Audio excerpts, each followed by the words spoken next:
This channel does not promote any violent, harmful, or illegal activities. All content provided by this channel is meant for an educational purpose only. বাংকারের খবর আমরা আপনাদের দেখিয়েছিলাম। আতঙ্ক বাড়াচ্ছে এবার chamber, তার কারণ নদিয়ার সীমান্তে চেম্বারের হদিশ পাওয়া গিয়েছে। 3 দিনে এই টুঙ্গি সীমান্তে 4টি বাংকার, তো আপনারা জানেন গতকাল আমরা প্রত্যেকটা মুহূর্তে সেই ছবি দেখাচ্ছিলাম, আপডেট দিচ্ছিলাম। একটি চেম্বারের হদিশ, মাটি খুঁড়ে এবার প্লাস্টিক দিয়ে তৈরি চেম্বারের হদিশ। সীমান্ত থেকে 1.5 কিলোমিটারের মধ্যে 4টি বাংকার, একটি চেম্বার উদ্ধার হয়েছে। শুধুই কি চোরাচালানের জন্য তৈরি করা হয়েছিল এই বাংকার চেম্বার, নাকি নেপথ্যে আরো বড় কোনো ছক রয়েছে, সে প্রশ্ন এড়ানো যাচ্ছে না। আমার সহকর্মী মহাদেব আমার সঙ্গে রয়েছেন এই মুহূর্তে। মহাদেব, এখনো পর্যন্ত বাংকার চেম্বার আতঙ্ক উদ্বেগ বাড়াচ্ছে, কথা বলার অপেক্ষা রাখে না। কি সিচুয়েশনে রয়েছে এখন সেই চেম্বার?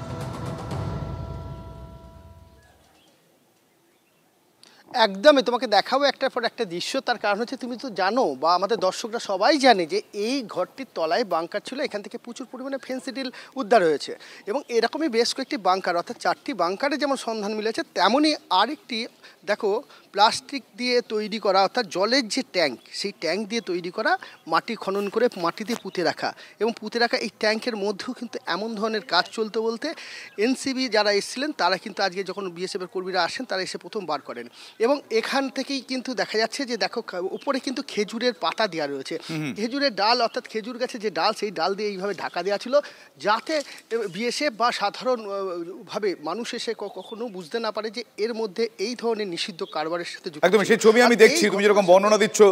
মাঝে একটা প্রশ্ন তোমাকে করেই ফেলি, যে এটা একটা বিষয় গতকাল শোনা যাচ্ছিল মহাদেব, যে এই যে কাফ সিরাপের কথা বলা হচ্ছে, এই কাফ সিরাপ শুধু নয়, কাফ সিরাপ একটা আই ওয়াশ, নেপথ্যে মানে নিচে আরো অনেক কিছু এদিক ওদিক হচ্ছে। সেই ন্যারেটিভটা, সেই বিষয়টার কি এখনো পর্যন্ত শক্তপোক্ত কোনো তথ্য উঠছে, পাওয়া যাচ্ছে? দেখো, সেটা তো তদন্ত শুরু করেছে এবং বিএসএফের পক্ষ থেকে এনসিবির হাতে তদন্ত তুলে দেওয়া হয়েছে। এনসিবি আজকে যথারীতি এসছে সকালবেলায় এবং এসে তারা কিন্তু এই যে ঘরটি রয়েছে, সেই ঘরের মাপ কতটা রয়েছে সেটা কিন্তু তারা যেমন মাপ যোগ করেন, বাংকারের মাপ যোগ করেন, তার কতটা উচ্চতা, কতটা চওড়া, কতটা লম্বা, সমস্তটা তারা যেমন দেখেন, ঠিক তেমনটাই এই বাংকারটিও তখন তাদের নজরে আসে। অর্থাৎ এটাও কিন্তু এই ট্যাঙ্কটি খোলা, অর্থাৎ এটা দেখা যাচ্ছে যে বাড়িতে প্লাস্টিকে যে জলের ট্যাঙ্ক ব্যবহার করা হয় বাড়ির ছাদের ওপরে, সেই ট্যাঙ্ককে সুপরিকল্পিতভাবে কেটে তার মাটির নিচে বসিয়ে দিয়ে সে তার উপরে গাছের পাতা দিয়ে ঢাকা দিয়ে এইভাবে রাখা হতো। অর্থাৎ এই যে নৈপথ্যে যেটা উঠে আসছে যে শুধু ফেন্সিডিল নাকি তার পেছনে অন্য কোনো রহস্য রয়েছে। আর এই ঘরের মধ্যে কি বাংলাদেশিদের এনে রাখা হতো? একের পর এক তো কৃষ্ণগঞ্জ থানা, হাঁসখালি থানা একাধিক বাংলাদেশিদের গ্রেপ্তার করছে। ঠিকই বলেছো মহাদেব, তুমি একেবারেই ঠিক বলেছো যে এখনো পর্যন্ত এই বাংকার এবং চেম্বার যে প্রশ্নগুলো তুলেছে সেই প্রশ্নের উত্তর খোঁজার চেষ্টা করছেন তদন্তকারী অফিসাররা। অনেক ধন্যবাদ মহাদেব তোমাকে গোটা বিষয়টা এত সুন্দরভাবে আমাদের সামনে তুলে ধরার জন্য। Thank you very much. UEM Jaipur is a perfect target for prospective students aspiring for good jobs, good education with future-ready skills. Subhajit, কাল থেকে আমরাও বেশ কিছু প্রশ্ন তুলছি, যেমন যেখান থেকে বা যে জমিটা থেকে একটার পর একটা বাংকার পাওয়া গিয়েছে, এই জমির মালিককে এখন বলা ভালো মালিক নয়, মালিক কারা, এক নয় একাধিক মালিক রয়েছেন এই জমির, আর তাদের কিন্তু ইতিমধ্যেই খোঁজ করা শুরু হয়ে গেছে। এখনো পর্যন্ত কোনো খোঁজ পাওয়া যায়নি। অবশ্যই তাদের খোঁজ পাওয়া গেলে জানা যাবে আলটিমেটলি কি কি কাজ হতো। কিন্তু আজকে সকাল থেকে ন্যাশনাল নার্কোটিক্স ব্যুরো তারা কিন্তু পৌঁছে যায় সেখানে, কোথায় কোথায় বাংকার পাওয়া গেছে, কি মাপজোক, সমস্ত কিছু তারা করেন। আর সেইটাই আমাদের রিপোর্টার মহাদেব আমাদেরকে দেখিয়েছে। মহাদেবের পাঠানো প্রতিবেদন আমাদের দর্শকদের জন্য রইল এবার। গতকাল যে 4টি বাংকার উদ্ধার হয়েছে এবং সেই বাংকার থেকে যে ফেন্সিডিল উদ্ধার হয়েছে, সমস্তটাই অভিযোগ দায় করা হয়েছে দিল্লির এনসিবির কাছে এবং বিএসএফের পক্ষ থেকে এনসিবির কাছে এই অভিযোগ দায় করার পর এনসিবির প্রতিনিধিরা এবং বিএসএফের আধিকারিক যারা রয়েছেন তারা ঘটনাস্থলে আসেন। সেই ঘর, যে ঘরের মধ্যে অর্থাৎ বাংকার রয়েছে, বাংকারের ওপর ঘর তৈরি করা রয়েছে, আর সেই ঘরেই চলতো বিভিন্ন জুয়া খেলা থেকে শুরু করে মদের আসর। আর সেই ঘরের মধ্যেই এনসিবির প্রতিনিধিরা আজ আসেন এবং তারা এসে আজকে এই ঘরে প্রবেশ করেন। ঘরে প্রবেশ করে ঘরের মাপ এবং এই যে বাংকারটি তৈরি করা রয়েছে, বাংকারের ভেতরে কতটা জায়গা রয়েছে সমস্তটা তারা ফিতে দিয়ে মাপেন, এবং তার গেট থেকে শুরু করে যে পাল্লা রয়েছে সমস্তটাই তারা ফিতে দিয়ে মাপেন, এবং বিএসএফের কর্মী যারা রয়েছেন তারা এই ঘরের সমস্ত জায়গা তারা ফিতে দিয়ে মেপে ঘরের মাপ তারা কিন্তু সংগ্রহ করেন, এবং পাশাপাশি এখানে যে সকল সামগ্রী রয়েছে সেই সকল সামগ্রীর ছবি তারা তুলে নিয়ে যান এবং নথিবদ্ধ করেন। পাশাপাশি বিএসএফের আধিকারিকরা এই যে জমি যারা তদন্ত করছেন সেই তদন্তকারীদের কাছে কার জমি সেই জমির মালিকের সন্ধান চালাচ্ছে। বেশ কয়েকজনের নাম উঠে এসছে, তাদের খোঁজে বিএসএফের পক্ষ থেকে এখন তদন্ত শুরু করা হয়েছে এবং তাদের খোঁজে সন্ধান চালানো হচ্ছে। পাশাপাশি আজকে বিএসএফের আধিকারিকরা এই জায়গাগুলি কিন্তু তারা ফিতে দিয়ে মাপেন, এবং মাপার পর কোন জায়গায় এবং সেই জায়গায় কার এবং কারা এর সঙ্গে যুক্ত রয়েছে সমস্ত বিষয়টাই কিন্তু তারা আজকে আসেন এবং এসে খতিয়ে দেখেন। নদিয়া থেকে ক্যামেরায় তুষার সাথে মহাদেব কুণ্ডু, TV9 বাংলা।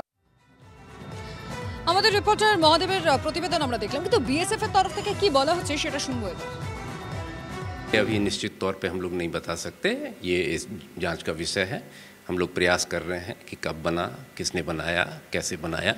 हाँ, जहाँ तक सीजर और इस डिस्कवरी का सवाल है तो निश्चित रूप से ये हम एक अच्छी उपलब्धि के रूप में देखते हैं।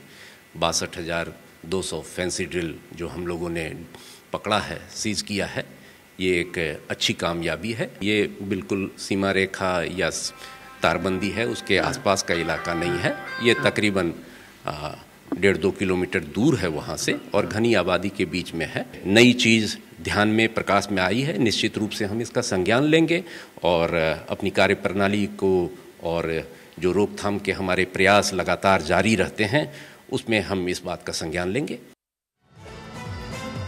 সীমান্তবর্তী এলাকায় একাধিক বাংকার, একাধিক চেম্বার, কিন্তু একটাই জমি, আবার সেই জমির একাধিক মালিক, এবং সেই জমির মালিক হিসেবে যাদের নাম সামনে আসছে তার মধ্যে একেবারে সর্বাগ্রে রয়েছে সুশান্ত ঘোষের নাম, ওরফে লাল। আর এই লাল সম্পর্কে যে তথ্য আপনাদের সামনে এই মুহূর্তে আমরা তুলে ধরবো সেটা আরও চাঞ্চল্যকর।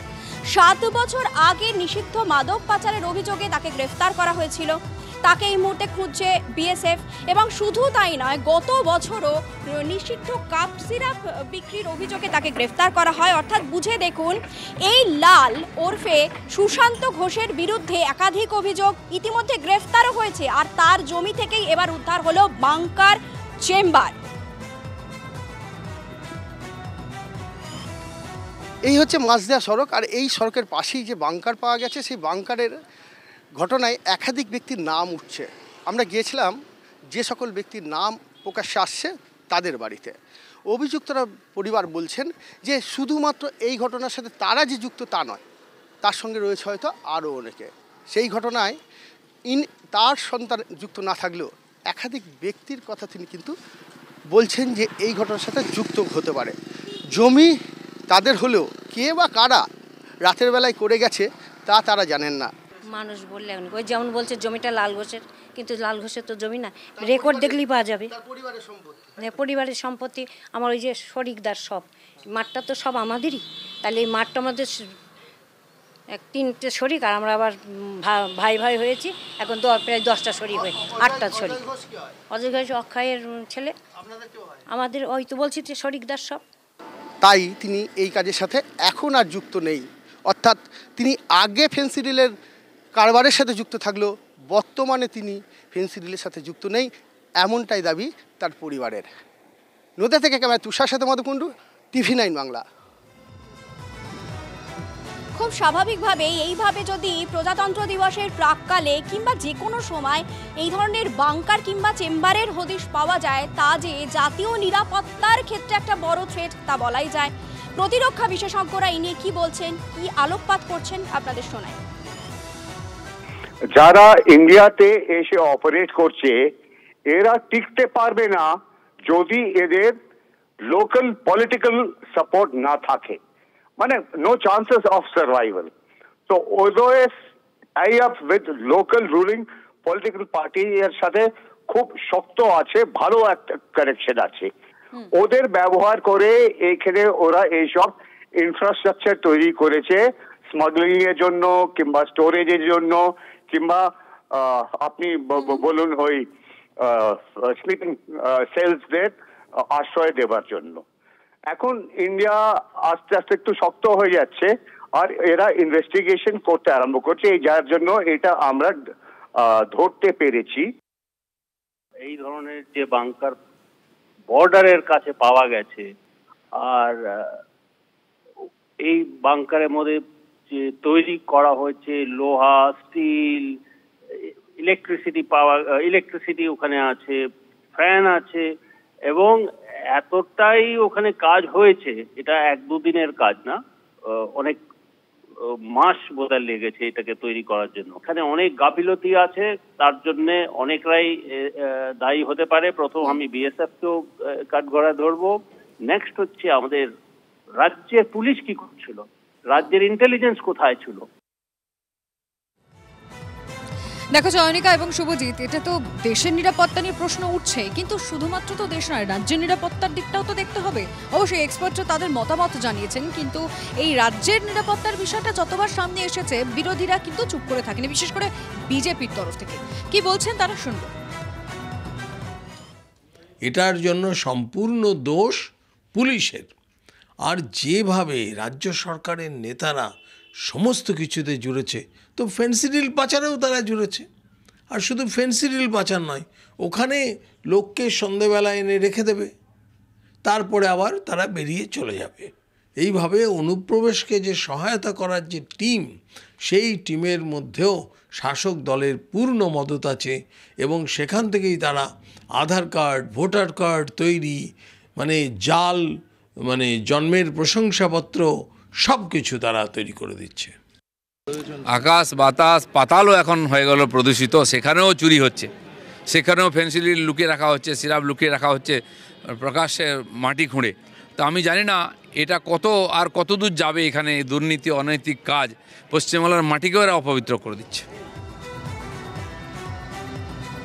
আপনারা শুনলেন, সেই ছবি দেখলেন।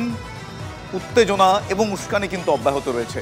মালদার সুখদেবপুরের ছবি আপনাদের দেখাবো, সেখানে টেনশন অব্যাহত। তার কারণ গ্রামবাসীরা অভিযোগ করছেন ওপার থেকে রীতিমতো মাইকে প্রচার করে লাগাতার প্ররোচনা দিচ্ছে কে? বিজিবি, মানে বর্ডার গার্ড বাংলাদেশ। আর এই বিজিবির উস্কানিতেই বাংলাদেশ সীমান্তে জমায়েত হচ্ছেন ওপারের বহু মানুষ, রোহিঙ্গারা বিশেষ করে।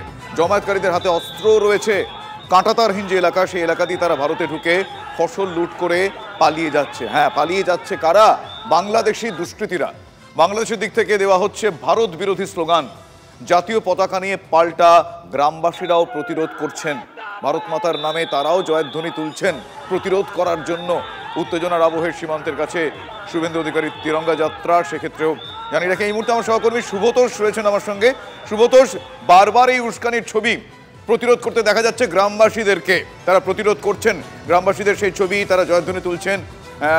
কিরকম কি দৃশ্য এখনো পর্যন্ত, কতটা কি সামাল দেওয়া গিয়েছে, আমি ইন ডিটেল জানতে চাইব। দেখো শুভজিৎ, আজকে এই সুখদেবপুরে আমি যেখানে দাঁড়িয়ে আছি শব্দলপুর, মানে শব্দলপুর থেকে সুখদেবপুর, এই যে প্রায় 1.5-2 কিলোমিটার রাস্তা, এটা বর্ডার রোড। এবং তোমাকে দেখায় এই যে কাঁটাতার, এবং এই কাঁটাতার যেটা আছে আর একটু এগিয়ে গিয়ে বেশ কিছু অংশ 1.5 কিলোমিটার এলাকায় কিন্তু কাঁটাতার নেই। এই কাঁটাতার যে তোমাকে দেখাচ্ছি, তার ওপারটা এই যে 150 গজ জমি আছে সামনে, সবুজ জমি, তারপরে দূরে সর্ষে ক্ষেত দেখা যাচ্ছে, সেখানে কিন্তু সেইটা হচ্ছে বা মানে নোম্যান্স ল্যান্ড, এবং তারপরেই বাংলাদেশ। ওই যে তোমাকে দেখতে পাচ্ছি যে এই মুহূর্তে একটু আগেই, যেহেতু এখানে আবেগ আজকে অন্যরকম সুখদেবপুরে, শুধু সুখদেবপুরের মানুষ নয়, প্রজাতন্ত্র দিবসের জন্য বহু আশেপাশের বহু মানুষ আজকে কিন্তু এখানে এসে হাজির হয়েছে, এবং তারা মানে উচ্ছ্বাস অন্যরকম, আবেগ অন্যরকম, মানে দেশপ্রেমের যে ভাবনা, সেটা যে কতটা কীরকমভাবে প্রকাশ পায় সেটা এরকমভাবে হয়। এখানে তোমাকে দেখাচ্ছি শুভজিৎ, দেখো এক্সক্লুসিভলি যে ওই যে গেরুয়া পতাকা হাতে নিয়ে বিএসএফ ওখান থেকে আসছে।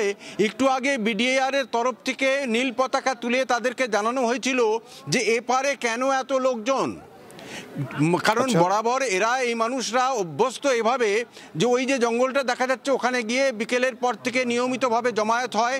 যে কথাটা একটু আগে বলছিলাম, ওপারে মসজিদগুলো, বিভিন্ন মসজিদ থেকে জমায়েত করার জন্য ঘোষণা করা হচ্ছিল, হাতে অস্ত্র নিয়ে ঘোষণা করা হচ্ছিল যাতে সেখানে জমায়েত করে। বিশেষ করে রোহিঙ্গারা সেখানে জমায়েত করছে।